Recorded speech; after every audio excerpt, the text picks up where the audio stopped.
So we really have, how would you describe the three different parts of ourselves again? Yeah, the superconscious is called the Omakua, and is the parental father, and the Uhani is the conscious mind or the processor, and the Unhipili is the computer. It remembers all the way back till you were a speck of dust in horizon. Or another way to put it is that the superconscious represents the spiritual part of your being, and that's that part that connects you into the divinity. So you are always connected to divinity. There is never a moment in your creation where you're not connected. And there's another part called, what Morrnah calls the conscious, what we call the mental, the psychologists call it. When I went to the University of Iowa, they call it conscious mind, the mental part. And then the subconscious being the physical part of our being. So who we are is spirit, mind, and body. And as we understand our identity and who we are, then we know that three of them have a specific function. For example, one of the things I learned at the University of Iowa that it was important to think. In our process, it's not, because the conscious mind doesn't know anything. It is a subconscious who has much of the information that you need. So what we teach people is the three aspects of their being, which is their self-identity, and then being able to deal with that relationship between the mother and the child, or the conscious and the subconscious, which is the most important relationship in all creation. That's where the problems lie. So,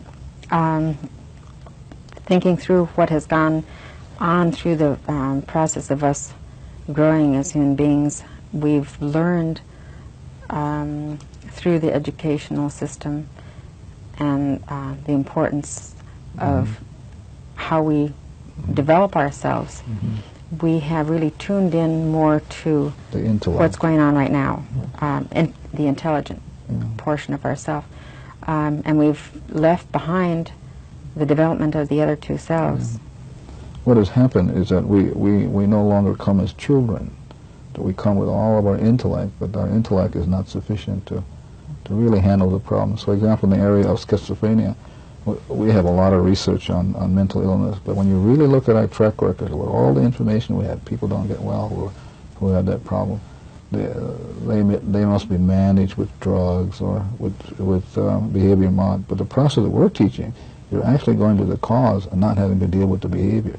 When you erase the cause, much of the symptoms and the effects go.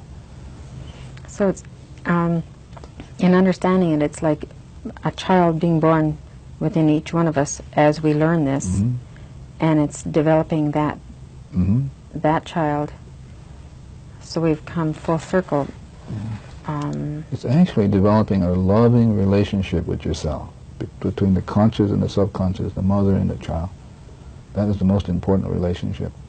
That once you learn that relationship, that child will be able to do anything for you, because it's a subconscious that does everything. You know? It breathes for you, your heartbeat, metabolize.